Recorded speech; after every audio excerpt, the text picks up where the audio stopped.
2024 विधानसभा चुनाव में इंडिया गठबंधन के साथ जो है जनता जो है प्रचंड बहुमत दी है, जिससे आज 56 विधायकों की एक बड़ी जमात जो है इंडिया गठबंधन के पास है।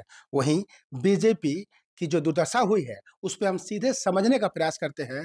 राजनीतिज्ञ है, चुनाव भी लड़े हैं, हालांकि उनकी हार हुई है, जिनका नाम सूर्य सिंह बेसरा है, जो बेबाकी से अपनी बातों को रखते हैं। हालांकि वो पूर्व विधायक भी है और सबसे बड़ी बात है कि झारखंड के आंदोलनकारी भी रहे हैं। उनसे समझने का प्रयास करते हैं कि इस बिरसा मुंडा की धरती पे क्या चल रहा है, कैसे इतनी प्रचंड जो है बहुमत जो है इंडिया गठबंधन को मिली और बीजेपी की दुर्दशा का कारण क्या है। दादा, सीधे आपसे पहला क्वेश्चन ये है कि क्या कारण है कि इस बार 56 सीट इंडिया गठबंधन को मिली है? 56 वाला शब्द हम नरेंद्र मोदी से एक बार सुने थे, प्रधानमंत्री जब दूसरी बार प्रधानमंत्री बने 56 इंच की बात किया था, सीने 56 इंच सीने की बात किया, लेकिन ये बिल्कुल 56 विधायकों की बात करता है। हमको लगता है कि बहुत उत्साहित होकर के जेएमएम गठबंधन की सरकार काफी उत्साहित है और बहुत बड़ा जनादेश बोलते हैं। मैं व्यक्तिगत रूप से इसको आकलन किया, समीक्षा किया, मूल्यांकन किया है। मूल्यांकन में हमने पाया है कि 56 गो विधायकों का सूची जब राज्यपाल को दिया कि हम बहुमत में है और हमें सरकार बनाने का हम दावा पेश करते हैं 56 विधायकों का। 2024 में 56 विधायक। 5 साल पहले हेमंत सोरेन मुख्यमंत्री बना 2019 में, उस समय राज्यपाल को सूची सौंपे थे 50, तो 50-56 कितना इजाफा हुआ? मात्र 6। ये तो हो गया 6, तो ज्यादा उछल कूद करने की जरूरत नहीं है, 6 तो आप बढ़ाए मिले। दूसरा है, अगर दलगतों के हिसाब से देखा जाए, जेएमएम को 2019 में कितना मिला? 30, इस बार कितना मिला? 34, 4 वो इजाफा हुआ है। बीजेपी को मिला था 25, 21 हो गया है 2024 में, उसका -4 हुआ, जेएमएम का +4 हुआ। लेकिन लाभ तो हुआ है दादा ना, आगे तो बढ़ी है। उसका लाभ क्या हुआ है? इसका लाभ मुद्दा पे नहीं है, घोषणा पत्र के आधार पर नहीं हुआ है। जो चुनाव लड़ा जाता है जनहित में, राजहित में, राष्ट्र हित में, ऐसा में नहीं है। ये प्रलोभन से हुआ है, ये लालच से हुआ है, ये मैया योजना के तहत हुआ है। मैंने आकलन किया, इनका पहला योजना था, पहला ये में किस्त में अगर 1 महीना में 50 लाख महिलाओं को बेनिफिट दिलवाया, वो भी चुनाव के इन मौके में, तो 50 लाख को अगर 1000 रुपया करके दिया जाएगा तो उनका बजट था 500 करोड़ का, लेकिन 3 किस्तों में पैसा आ गया अचानक, तो 3 5 15, 1,500 करोड़। ये अजुल फजुल का पैसा, जनता का पैसा, सरकार का नहीं, हमारा टैक्स की पैसा, जो पैसा से हमें शिक्षा मिलना चाहिए, जो पैसा से हमें रोजगार मिलना चाहिए, जो पैसा से रोड बनना चाहिए, इंफ्रास्ट्रक्चर बनना चाहिए, हॉस्पिटल बनना चाहिए था, वो पैसा से विधायक बनने का सपना देख लिया और जनता का पैसा से ही जनता का वोट को खरीद लिया। ये बड़ा फंडा हुआ, पहली बार हुआ 24 वर्षों में, 6वां बार विधानसभा चुनाव हुआ, पहली बार दिखाई दिया। अगर 2019 में जो काम किया रिपोर्ट कार्ड के आधार पर, इनको बेनिफिट नहीं मिला, क्योंकि 2014 में जब रघुवर दास बीजेपी के मुख्यमंत्री बने तो 5 साल शासनकाल में उसका रिपोर्ट कार्ड खराब हुआ और बहुमत की सरकार पहली बार झारखंड में 24 वर्षों के अंदर में कोई भी अगर 5 साल कार्यकाल चलाया था तो 2014 से 19, 5 साल रघुवर दास, लेकिन 5 साल कार्यकाल में जनता के उपलब्धि जो कुछ नहीं हुआ, जनता खफा हो गया, पारा टीचर पे डंडा चला, आंगनबाड़ी को पीटा गया और किसी के साथ न्याय नहीं हुआ। CNT एक्ट, SPT एक्ट को उल्लंघन किया, संशोधन कर दिया और स्थानीय नीति नहीं बना पाना, 1985 के आधार स्थानीय नीति बना देना, बाद में खारिज हो जाना, ये तमाम बातें माइनस में चला गया। खुद रघुवर दास हार गए और बंटा धार कर दिया, बीजेपी को 25 में ला दिया। तो 5 साल कार्यकाल में उनका काम के बदौलत दोबारा रिटर्न नहीं आ पाया रघुवर दास, उसका गुस्सा का फायदा जेएमएम गठबंधन को हेमंत सोरेन के नेतृत्व में मिला 2019 में। 2019 में क्योंकि वो बैसाखी के सहारे सरकार बनाया, 30 गो सीट मिला, कांग्रेस को 16 गो सीट मिला, आरजेडी को 1 मिला, माले को 1 मिला, निर्दलीय को 1 मिला, कुल मिला के 50 सीट का दावा पेश किया 2019 से 2024 तक, बीच में मनी लॉन्ड्रिंग और बीच में जमीन घोटाला मामले में जेल जाना पड़ा, अभी बरी नहीं हुआ, बेल में है। इस बीच में इन लोगों ने फंडा सोचा, क्योंकि चेहरा तो धूमिल हुआ है, ये तो दागी हो गया है, जेल जाने का नौबत आई है। लीडरशिप में कल्पना सोरेन अकेले भाषण तो महिला को दे रही है, लेकिन महिलाओं के भाषण से सब महिला वोट दे देंगे, ऐसा नहीं था।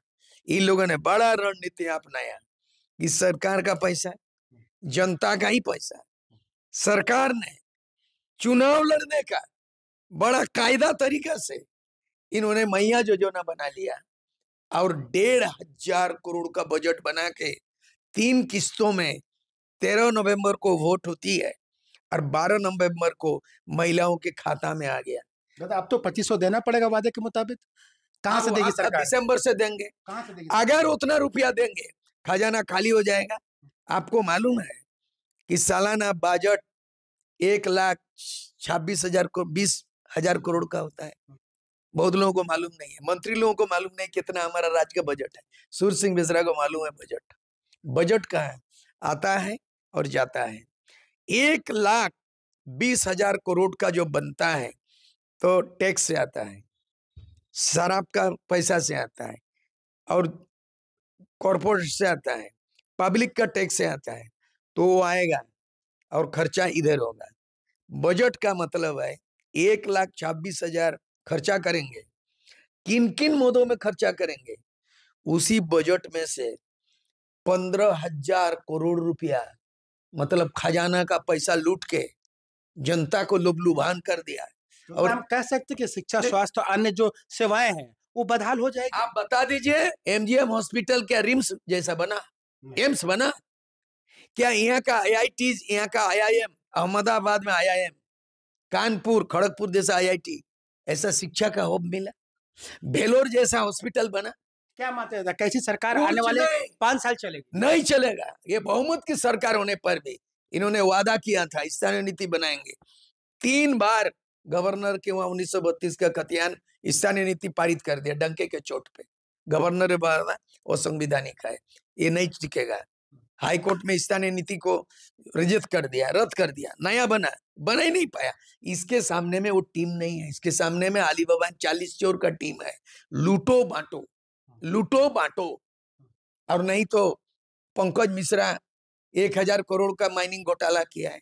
आलमगीर आलम देख लीजिए कितना बड़ा स्पीकर थे, 35 करोड़ रुपया को लेके जेल में उसके बहू को जितवा दिया। फुल बहुमत में तो है दादा, फिर कैसे नहीं चलेगा? ये लूट के बोलोगे कि मैं 300 करोड़ कमाया हूँ, लुटेरा को तुम बोलेगा मैं आय से अधिक धन संपत्ति नहीं है।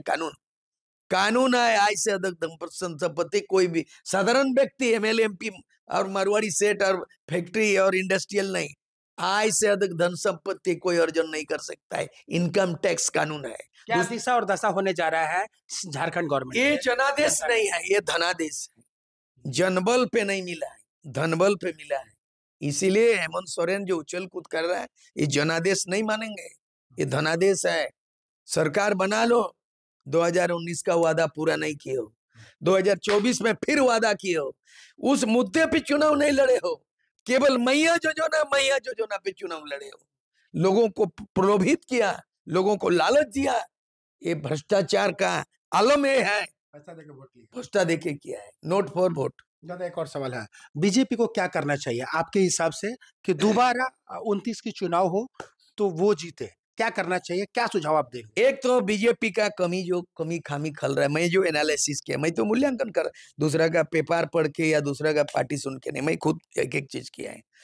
बीजेपी को इस बार जो चुनाव में जो आया है, प्रधानमंत्री से लेके स्वराष्ट्र मंत्री से लेकर के और गृह मंत्री से लेके रक्षा मंत्री, राजनाथ सिंह से लेके जो अमित शाह से लेके प्रधानमंत्री नरेंद्र मोदी तक का कैंपेन के स्टार प्रचारक।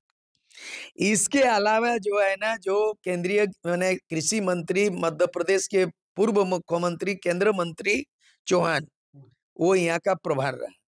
आसाम के मुख्यमंत्री हेमंता जो है बिल्कुल वही लीड किया।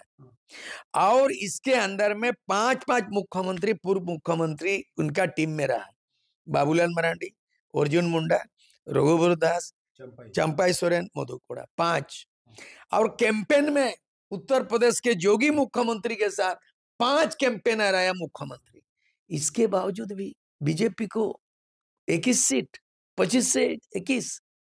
ये कहां चूक हुई? मैंने आकलन किया, इनका सबसे बड़े गलती, इन्होंने आदिवासी मूलवासी का सामने मुद्दा नहीं रखा, नीति नहीं रखा, और सामने स्थानीय नेता नहीं रखा। बाबूलाल मरांडी को सामने करता, और बैकग्राउंड में डायरेक्टर जो होता है ना, पर्दे के पीछे में फिल्म बनता है, लेकिन पर्दे के पीछे में क्या होता है? डायरेक्टर पर्दे के पीछे में होता है।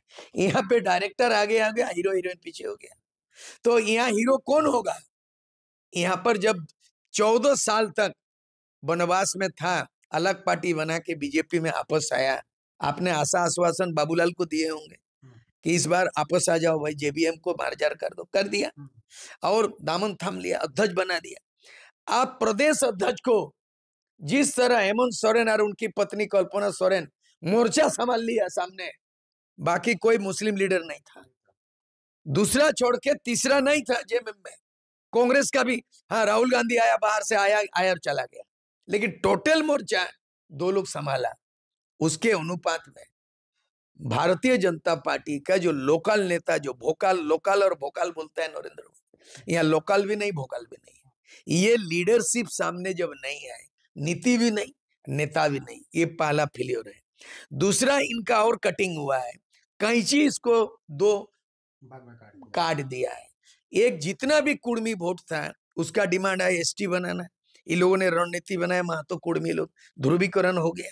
इस ध्रुवीकरण में पूरा महतो आपका जयराम महतो को वोट दिया। इसका देखिए वोट परसेंट है, किसी तरह जीत गया डुमरी में, तो ये भी हारता, लेकिन मैंने वोट को आकलन किया, कहीं सेकंड, कहीं थर्ड, कहीं फोर्थ, इतना वोट केवल महतो का वोट मिला। कैंची को तो वोट पड़ा है। ऐसा लग रहा है कि झारखंड के राजनीतिक में जयराम महतो, उनकी पार्टी बड़ा बन के आएगी 29 के चुनाव में, उम्मीदें दिखती है? नहीं आएगा। ओबीसी का पार्टी हैदराबाद में है, एमपी है, कई एमएलए है। बिहार में जहां मुस्लिम बहुल है, वहां 5 गो एमएलए बनाए। झारखंड में 1 गो ओबीसी बना दे, मानगो में बना दे, कैंडिडेट खड़ा किया था, सजूरा क्यों जीता? वो तो बीजेपी फोल्डर का है, जदयू। तो यहाँ अपना ओबीसी का पार्टी जो है एआईएमएम, कहाँ जीत पाया? नहीं जीत पाया। मुस्लिम जितना एकजुट हो जाए, मुस्लिम वोट से मुस्लिम कैंडिडेट नहीं जीत सकता।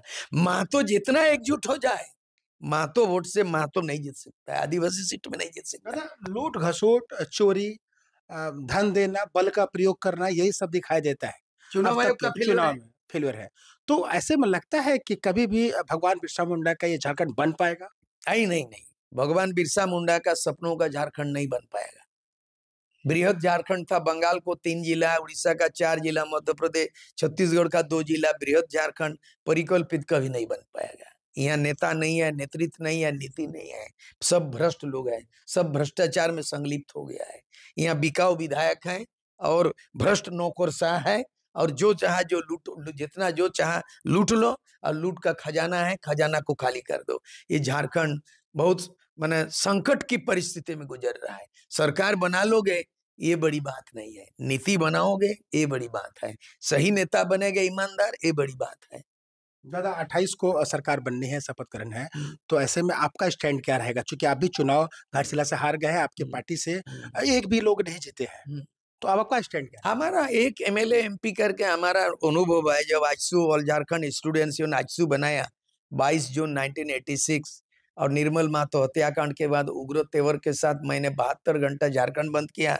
मेरा कोई एमएलए एमपी नहीं था, पॉलिटिकल पार्टी भी नहीं था, केवल आजसू था, ऑल झारखंड स्टूडेंट्स यूनियन। मैंने आंदोलन किया तो ज्योति बसु झुक गए, बंगाल सरकार, जेबी पटनायक उड़ीसा सरकार झुक गए, बिहार में जो है ना कांग्रेस सरकार, सत्येंद्र नारायण सिंह झुका, और वहां दिग्विजय सिंह झुक गया आपका मध्य प्रदेश में। 4 मुख्यमंत्री को झुकाया, और राजीव गांधी बूटा सिंह से टेबिल टॉक करके सुर सिंह बेसरा झारखंड राज्य का निर्माता ऐसे नहीं है, मैं लड़ाई लड़ा और एग्रीमेंट किया दिल्ली टॉक करके। एमएलएमपी का जरूरत लड़ाई के लिए, व्यवस्था परिवर्तन के लिए आंदोलन करेंगे आप? आंदोलन होगा, पूरा सत्ता होते ही वो सत्ता में रहेंगे, सदन में रहेंगे, हम सड़क में रहेंगे, संघर्ष करेंगे, यही है वादा मेरा।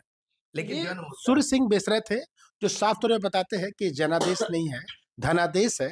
अब हार जाने के बाद जैसे ही हेमंत की गवर्नमेंट बनती है उसके बाद सड़कों पे आंदोलन होगा और सरकार को झुकाई जाएगी ताकि आम लोगों को इसका लाभ मिल सके और भगवान बिरसा मुंडा की जो झारखंड है उनके सपनों का झारखंड बन सके। अब देखने वाली बात है कि सूर्य सिंह बेसरा क्या करते हैं, किस तरह के आंदोलन वो तैयार करते हैं और ये जो आगामी सरकार है वो किस तरह से झारखंड में रूल करती है। अपने सहयोगी नवीन प्रधान के साथ इंद्रजीत सिंह, समाचार प्लस, जमशेदपुर।